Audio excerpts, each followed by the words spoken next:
Meus amados, a paz do Senhor Jesus Cristo seja com todos vocês.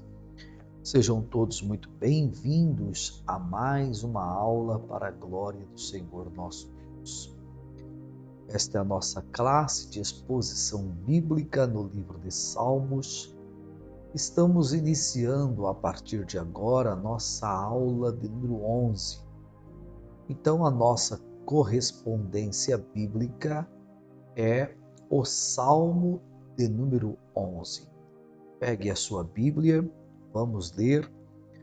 Junto à aula em vídeo você tem aí o PDF, está aí na aba Conteúdo. Abra-o e vamos exaurir o conteúdo de hoje, as informações de hoje, para a glória de Deus, tá? Então, livro de Salmos e o Salmo número 11. Bom, vamos orar e pedir a Deus que nos abençoe. Bondoso e eterno Deus, Pai querido, em o nome de nosso amado Senhor e também Salvador Jesus Cristo, teu Filho, neste momento nós estamos iniciando a aula 11 e vamos ler o Salmo de número 11. Fala conosco por meio de cada verso e nos ensine o que o Senhor tem para nos ensinar nesta aula para a glória e louvor do teu nome. Assim nós te pedimos, assim nós te agradecemos. Fica conosco em o nome do Senhor Jesus. Amém. Vamos então para a primeira parte, que é a leitura textual, a leitura do texto. O título do Salmo 11 diz: Deus salva os retos e castiga os ímpios. É o Salmo de Davi para o cantor e o texto desenvolve a narrativa. No Senhor confio. A afirmativa do salmista é confiança em Deus. No Senhor confio. Como dizeis, pois, a minha alma? Fugi para a vossa montanha como pássaro. Então ele está dizendo, eu confio no Senhor.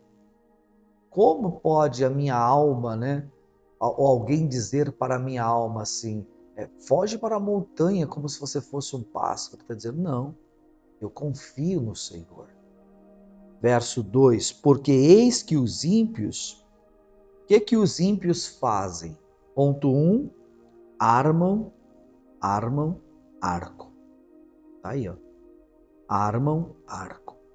Ponto 2, põe as flechas na corda, para com elas atirarem, as ocultas aos retos de coração. Então os ímpios armam o arco, põem as flechas na corda.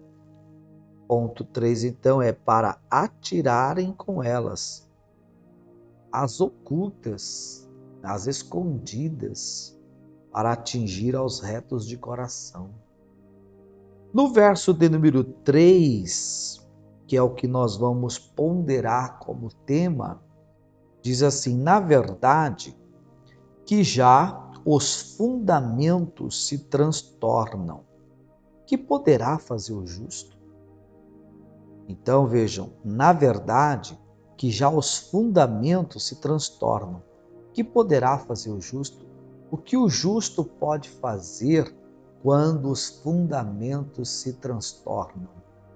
Ou quando os fundamentos se abalam?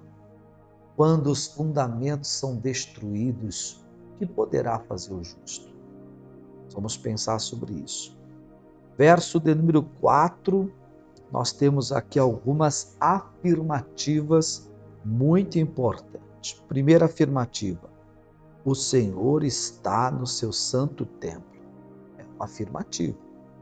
A segunda afirmativa, o trono do Senhor está nos céus. A terceira afirmativa, os seus olhos estão atentos.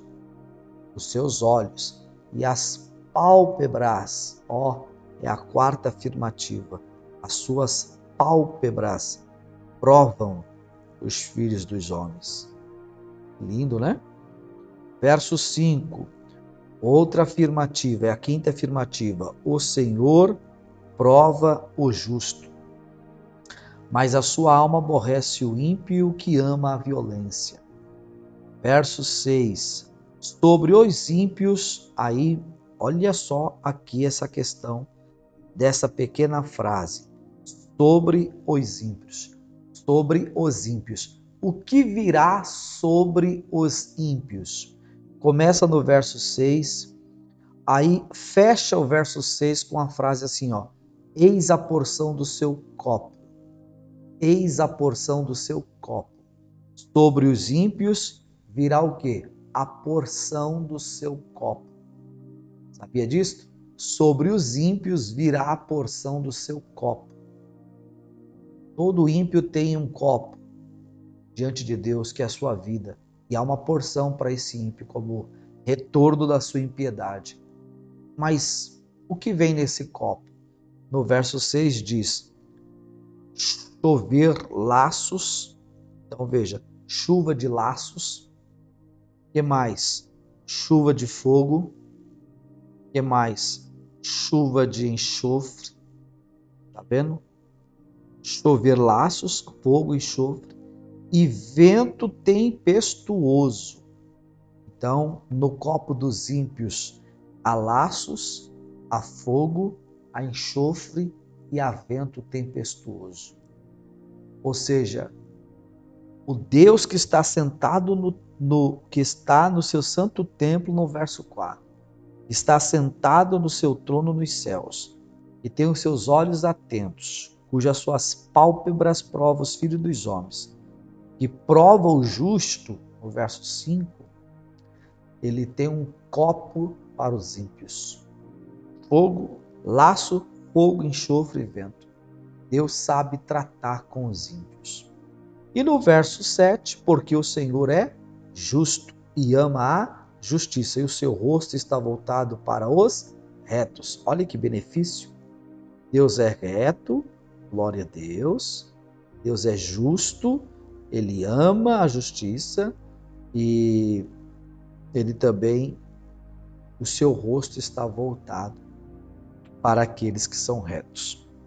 Então, isto é o Salmo 11, os 7 versos do Salmo 11. No nosso PDF de hoje, coloquei aí para todos nós nos deleitarmos. Vou abrir aqui o meu, você faça isso com o seu também, para a gente juntos expor a ideia do que está aqui. Eu dividi esses 7 versos aqui, eu os dividi, esses 7 versos, em 2 tomos apenas 2 tomos, 2 pontos, entendo que são pontos cruciais, tá? Até porque são 7 versos, a gente não vai delongar, ser demasiado em tempo em 7 versos, mas esses 2 tomos, eu pelo menos, como cristão, entendo eles como doutrinas importantes, tá? Coloquei aí no verso, na estrutura nossa, exposição bíblica do livro de Salmos, base bíblica Salmo 11, verso 1 a 7. Palavra-chave no Salmo 11 é confiança. Ele começa dizendo isso, no Senhor confio. A palavra-chave é confiança. E o tema eu coloquei assim, se forem destruídos os fundamentos, que poderá fazer o justo? É o verso 3. Na verdade, que já os fundamentos se transtornam. Que pode fazer o justo? Eu coloquei esse tema. Se forem destruídos os fundamentos, que poderá fazer o justo? Então, o tema é o Salmo 11, verso 3. E aí eu dividi só em 2 tópicos. Os fundamentos, que é como começa, se forem destruídos os fundamentos. E o segundo tópico é, o que poderá fazer o justo? Então, só tem 2 tópicos, só 2 tomos. Mas eu queria que vocês olhassem comigo isso aqui, a seriedade disso. Por quê?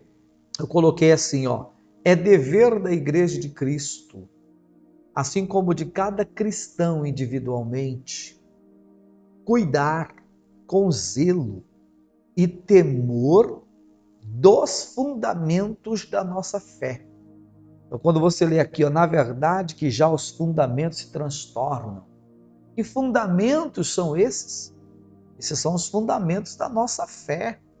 Se esses fundamentos forem transtornados, abalados, destruídos, removidos, isso vai dar problema para nós. Então nós precisamos nos levantar, porque depois que for destruído, vem aí a pergunta, que pode fazer o justo?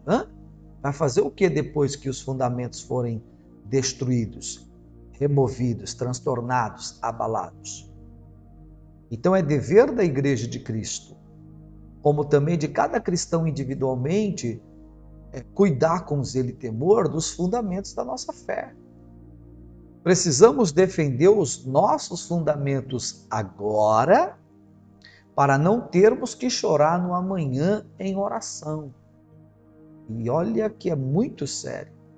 Para não sermos cansativos na mensagem de hoje, vamos pontuar o que? As espinhas dorsais dos fundamentos da nossa fé. Em primeiro lugar, precisamos zelar e defender um fundamento chamado família. Olha aí, um fundamento chamado família. Se o fundamento família for removido, abolido, destruído, abalado, nós vamos chorar e muito em oração. O sistema mundano, lá fora, o sistema mundano, quando a gente fala do sistema mundano, igreja, estamos falando do mundo, do sistema do anticristo, que já está no mundo, o espírito do anticristo, desde Gênesis 3, versos 5, 6 e 7, quando os nossos pais, Adão e Eva, pecaram, o espírito do anticristo já entrou no mundo. Paulo disse isso lá na segunda carta aos Tessalonicenses, capítulo 2, verso 1 a seguir. Você pode ler lá depois, que ele vai falar do espírito do anticristo que já está no mundo, desde a queda, desde dos pecados cometidos pelos nossos pais no Éden. Então, o mundo lá fora, ele é regido pelo sistema. O mundo é um sistema, né? Onde o anticristo, a doutrinação diabólica, permeia a mente e o coração dos homens ímpios. Isso está na mídia, isso está na política, isso está nas novelas, nos filmes, nos seriados, isso está nos grandes empresários, nas riquezas, dos ricos, né? Isso está espalhado em todos os lugares. A igreja está na terra e o Espírito Santo está na terra, não permite o avanço disso tudo. Mas isso está espalhado. Economia, educação, cultura, saúde, emprego, tudo é um sistema. E a gente precisa ser igreja, senão nós vamos amargar muita coisa. Já estamos vivendo eras sombrias disto, mas parece que alguns crentes preferem ser cegos para as coisas que são de suma importância para eles. Então, o sistema mundano quer destruir os nossos valores familiares, e esses valores familiares, eles estão pautados nas Sagradas Escrituras. E o sistema quer abolir, remover, transtornar, destruir os fundamentos da nossa fé, entre eles o fundamento chamado família. Se o sistema mundano conseguir isso, eu coloquei aqui, ó, os nossos fundamentos familiares serão abalados. A ideologia, a política, a mídia e tantos outros tornam-se adversários dos fundamentos bíblicos para a família. Se você é um cristão sincero e ama ao Senhor Jesus e a sua palavra, tem como dever defender os valores e os fundamentos da nossa fé. Em segundo lugar, precisamos zelar e defender os fundamentos da doutrina bíblica. Um cristão sem doutrina é semelhante a uma cidade sem muros, ou seja, sem proteção. Então veja, em primeiro lugar, um fundamento importante que é a família. Olha aí a sociedade como que está. Olha o que a mídia ensina sobre a família, olha o que a política quer em relação à família. Olha o que a ideologia quer fazer com a família. Olha as leis que estão em vigência e outras tantas a serem aprovadas em relação à família. São fundamentos. Se você é um cristão sincero, ama o Senhor e a sua palavra, é seu dever cumprir o seu papel para que esses fundamentos não sejam removidos. A doutrina bíblica é a mesma coisa. Um crente sem doutrina é uma cidade sem muro, sem proteção nenhuma. Então a sua vida é uma vida liberal, uma vida à vontade, vai para qualquer vento, para qualquer lado. Não tem raízes, estrutura, base, não tem fé, oscila, vacila, tropeça, cai. Vocês se lembram porque Neemias foi chamado a Jerusalém? Para restaurar os muros, né? E assentar as portas da cidade. Por quê? Cidade sem muros permite a invasão. Qualquer terreno na rua que você mora, qualquer terreno, se esse terreno ficar sem muro, não vai demorar para alguém invadir. Porque terreno vazio, baldio, né? O terreno sem muro é pedir para alguém entrar. Eu preciso entender isso aqui na minha vida cristã. A doutrina é como um muro que me protege contra o sistema do mundo, contra os ataques do inimigo, para que os fundamentos não sejam abalados, destruídos, removidos, né? Como a expressão diz aqui, transtornados, para que os fundamentos não se transtornem. É muito sério isso aqui. Cidade, agora veja, cidade com muros, mas sem as portas, permite a entrada de qualquer um, ou seja, não há limites. Então, se eu tenho um terreno e eu não vou cercar, ele não tem muro, então vai dar invasão. Agora, se eu tenho um terreno e coloco o muro, né, cerco ele todinho, mas não coloco portas de acesso para limitar quem entra e quem sai, então vira bagunça. Entra quem quiser e sai quem quiser, mesmo tendo muro, porque não há limite, não há controle. Então a vida cristã precisa de doutrina por isso. E a nossa doutrina é doutrina bíblica, estamos falando de doutrina bíblica. Nós não estamos falando de regimentos internos de um ministério, de uma denominação. Cada um tem, né? E deve ser respeitado quem congrega lá. Respeito o que está lá, o que é imposto lá deve ser respeitado. Né? Eu não mudo o que está lá, nem ninguém pode mudar onde eu estou. Nós respeitamos os lugares que nós estamos. Aquilo que é colocado para o bom entendimento, comunhão, fé e liturgia. Agora, um cristão individualmente tem a doutrina, que é a palavra. Ora, se você não zelar pela doutrina, se você não aplicar a doutrina em sua vida, não viver na doutrina, você é cidade sem muro. O sistema lá fora, o mundo, quer tirar de nós isso. Quer tirar as nossas doutrinas, nossos valores. E isso é remover e abalar, destruir, transtornar os nossos fundamentos. E nós precisamos nos levantar em defesa apologética, em defesa da nossa fé. Precisamos, tá bom? Quando um cristão, olha só, quando um cristão, um crente, e por extensão a igreja, né, tem como regra de fé e prática A doutrina bíblica, ela, no caso a igreja, ou ele ou ela cristão, consegue levantar muros e assentar as portas. Quando eu tenho na minha vida a Bíblia como a minha única regra de fé e prática, eu estou conseguindo levantar muros de proteção e porta de acesso. Eu estou dizendo, os fundamentos da minha fé não serão removidos, não serão destruídos, não serão abalados. Tá? Muito bem. Isso é manter, né, os fundamentos da nossa fé inabalável. Quantos cristãos relaxados, né? Meu Deus, com os fundamentos da fé. Conhece algum? Eu conheço. Quantos cristãos relaxados com os fundamentos da sua fé?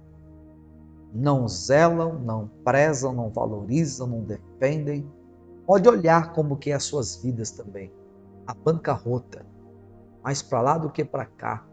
Sem raiz, sem firmeza, sem espiritualidade, sem relacionamento com Deus, por causa do relaxamento com a sua própria vida cristã. Precisamos nos levantar, hein? Terceiro e último lugar, na página 1, eu coloquei assim: em terceiro lugar, precisamos ser zelosos com os fundamentos da igreja de Cristo na terra. Então, fundamento 1, família. Fundamento 2, doutrina. Fundamento 3, igreja. Precisamos ser zelosos com os fundamentos também da igreja de Cristo. Eu coloquei assim: o pecado precisa ser encarado como pecado no meio do povo de Deus. Principalmente nas pregações em nossos púlpitos. Já não se pregam mais contra o pecado, sobre o pecado. Não se bate mais no pecado. Parece que a gente quer ser amigo do pecado. Hã? Eu não prego contra o pecado porque eu sou santo. Eu prego contra o pecado porque é uma doutrina, independente da minha condição. Porque se eu for esperar santidade para pregar sobre o pecado, eu não vou pregar nunca. A santidade é progressiva. Eu vivo em santidade, porque é progressivo. Cristo me santificou posicionalmente e eu vivo em santidade porque é um processo, é progressivo. E porque eu vivo em santidade, eu prego a doutrina contra o pecado. Você acha que vai esperar alguém ser santo o suficiente para pregar contra o pecado? Ou está com medo de pregar contra o pecado porque é uma coisa que você vive, que você pratica? Aí é outra história. O pecado precisa ser tratado como pecado e pronto, e acabou. É doutrina e tem que pregar. Eles falaram, a Bíblia fala, eles falaram, nós vamos nos calar? É fundamentos, e a gente não pode permitir que os fundamentos da igreja sejam abalados, removidos, transtornados, porque alguém não vai pregar contra o pecado. Bate nesse bicho com força, em o nome do Senhor Jesus. Tá bom? Outra coisa, a santidade. A santidade não é uma opção para a igreja, é uma doutrina. É uma doutrina, é um fundamento. Primeiro aos Tessalonicenses 4, verso 3, diz que é a vontade de Deus. No 4, diz que é o dever do cristão. No 7, diz que Deus nos chamou para isso, para viver em santidade. Então já pensou? Não vamos falar mais nem contra o pecado e nem sobre santidade. Então os fundamentos foram removidos. Outro, amor a Deus.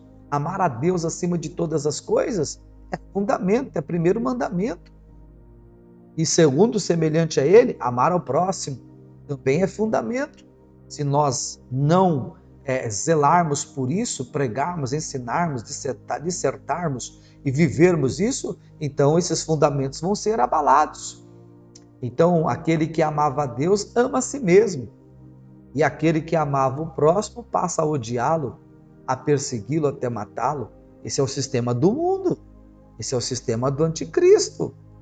Então, não pode pregar contra o pecado. É liberalismo teológico. Falar sobre santidade é radicalismo. Amar a Deus, para quê? Se você é Deus, é o antropocentrismo. E por que amar o próximo? Eu sou amante de si mesmo, para que amar alguém? Ó, gente, isso é muito sério. Essa mensagem é uma mensagem muito séria para nós, ou muito séria para nós. Quando os fundamentos são removidos, o que fazer o justo? Quer dizer, a gente vai esperar os fundamentos ser removidos para a gente fazer alguma coisa? Vamos fazer alguma coisa já. Quais fundamentos? Falei de família, falei de doutrina, agora estou falando de igreja. E são tantos outros. Cada um desses vai puxar para outras ramificações também. Tão importantes quantas, né? Ó, a evangelização, o amor pelas almas perdidas. Isso aqui são fundamentos da igreja.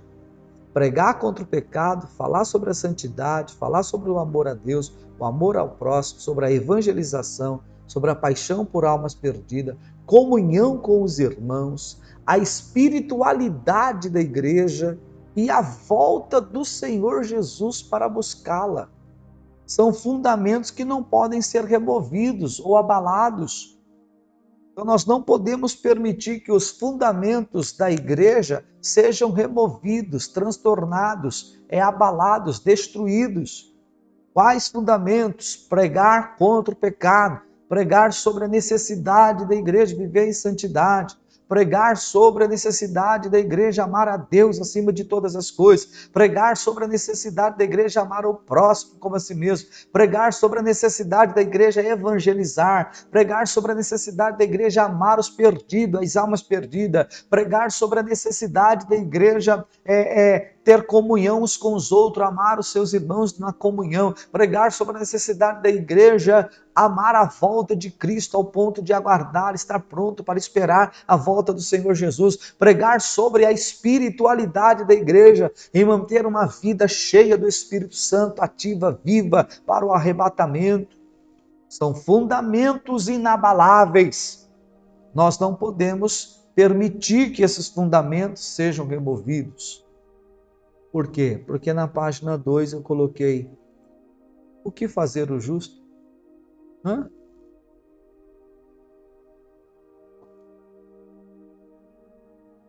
Quando esses fundamentos são abalados, e aí? Vai fazer o que depois que eles foram destruídos, abalados? O que fazer? O que pode fazer o justo? É uma pergunta, está no texto. Eu coloquei assim, ó: quando não cumprimos com a nossa cidadania, ok? Em épocas de eleições, porque nós temos duas cidadanias, a terrena e a celestial. Filipenses 3:20 diz que a nossa pátria está nos céus. Então essa cidadania é celestial. Mas enquanto eu estou aqui, eu tenho uma cidadania terrena. Eu sou um ser humano, eu pago meus impostos. Eu tenho direitos e deveres. Eu sou um cidadão. Estou inserido numa sociedade. Veja, eu não vivo como anjo, eu vivo como ser humano, carne e osso. Vamos lá. Então, na época das eleições, por exemplo, escolhemos mal, né? Nós escolhemos, né, mal, né, os nossos representantes, que são os candidatos aí, né, pleiteando, e por sua vez repercutirá justamente na nossa fé. Então, em épocas de eleições como essas que estamos vivendo agora, para a eleição e reeleição, agora em outubro, nós vamos às urnas, nós vamos fazer as nossas escolhas e depois nós vamos ter como resultado a escolha que nós fizermos. Vai repercutir essas escolhas para os fundamentos da nossa fé, quer sejam bons, quer sejam ruins. Então, quando a Constituição diz que todo o poder emana do povo, então o povo precisa manifestar e mostrar o seu poder na urna. Não é quebrando, destruindo, tacando fogo, apedrejando pessoas, derramando sangue, agredindo o próximo. É nas urnas que o povo demonstra o seu poder. Então as nossas escolhas podem abalar os nossos fundamentos. Os fundamentos da nossa fé já têm sido abalados e muitos pelas PLs que tramitam no Congresso Nacional.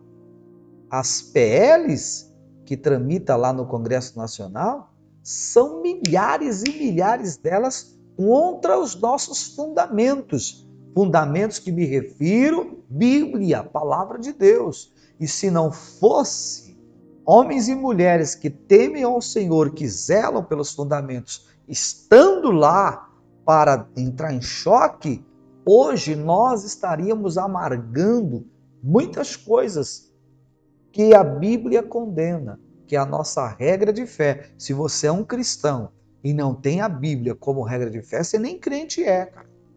Desculpa, mas você não é crente, não. Um cristão só tem como regra de fé a Bíblia, a palavra de Deus. E é do jeito que está aqui, nem mais nem menos. E pronto, e acabou.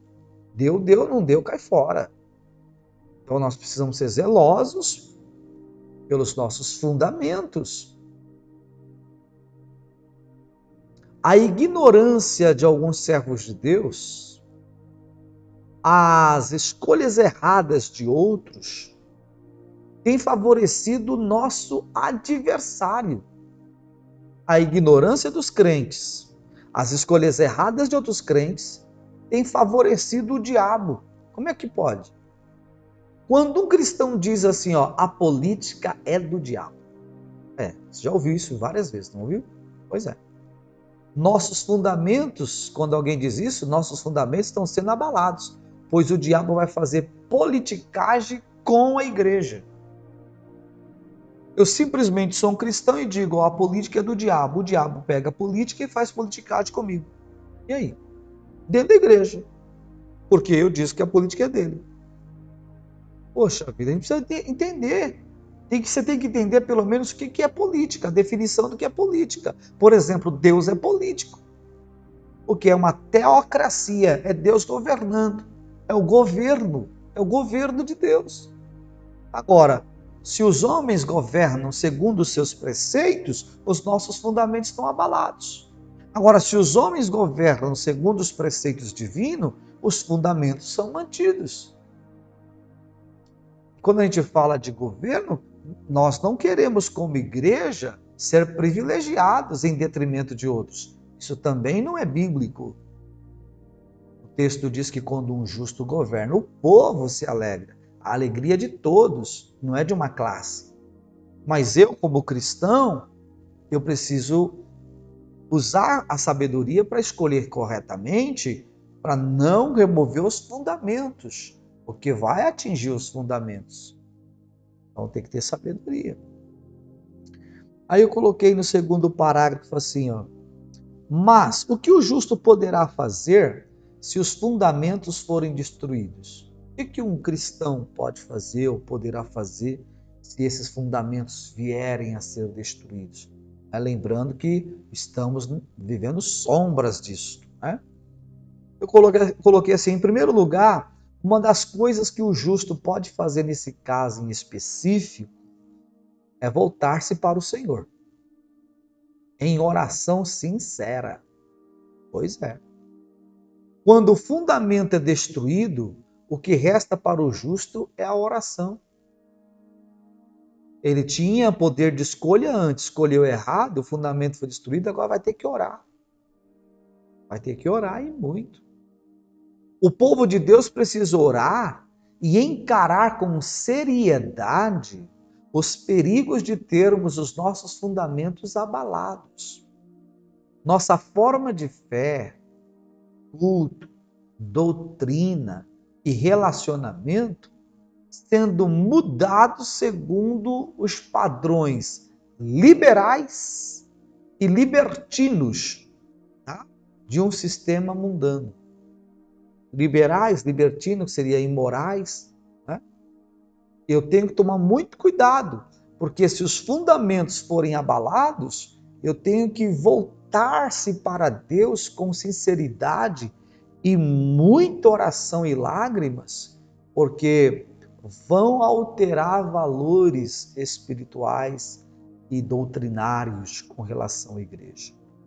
Nossa fé, nosso culto, nossa doutrina, nosso relacionamento com Deus, como vai ser isso a partir do momento que os fundamentos forem abalados. E aí nós vamos gemer. Vamos gemer. Bom, em segundo lugar, outra coisa que um justo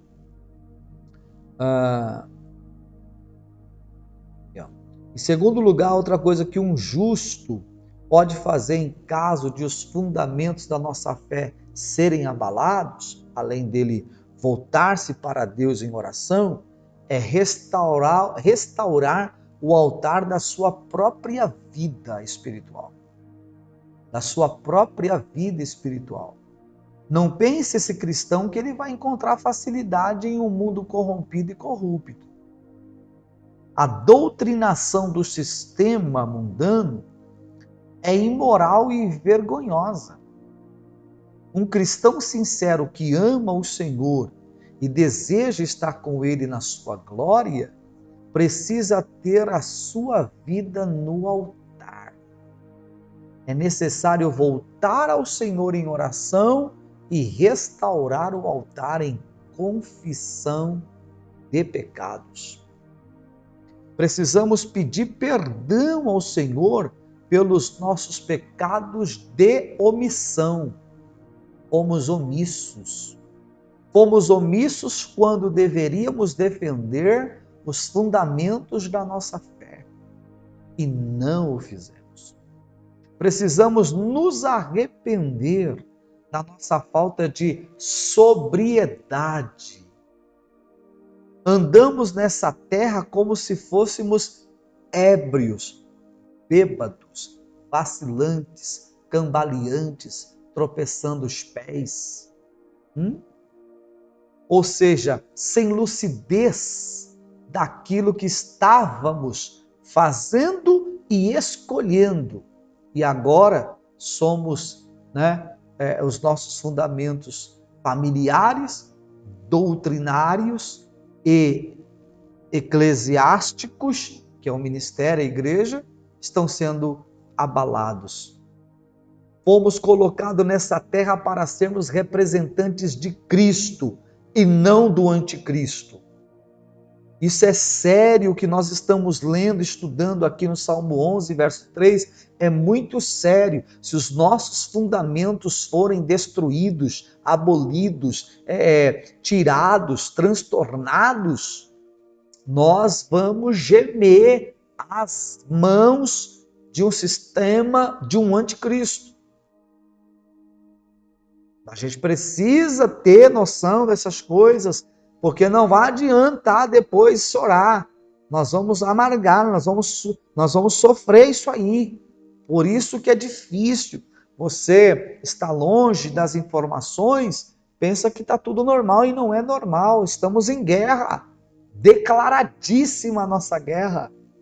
Homens ímpios, homens tomados por demônios, homens possessos, endemoniados, estão querendo governar a nossa nação, tomar de assalto o nosso país. E se isso acontecer, nós vamos ter um problema sério.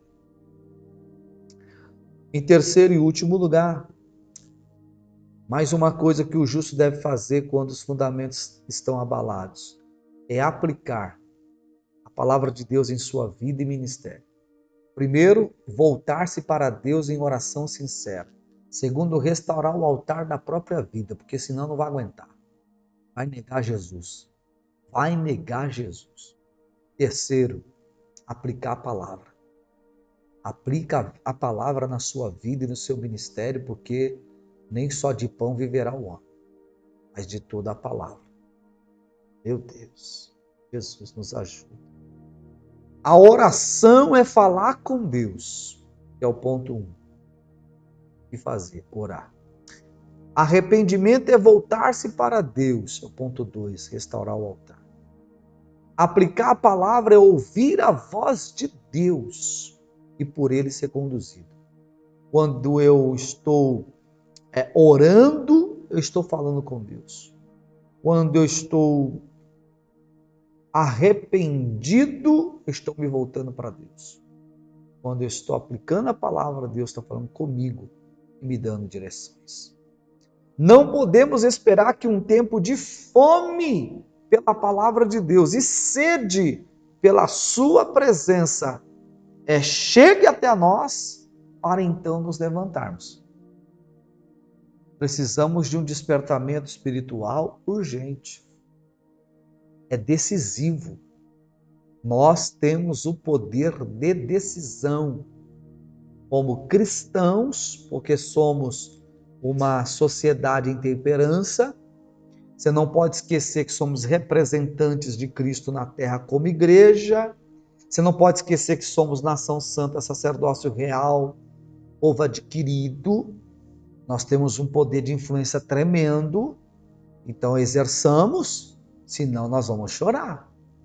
Precisamos defender com zelo e amor os princípios da nossa fé.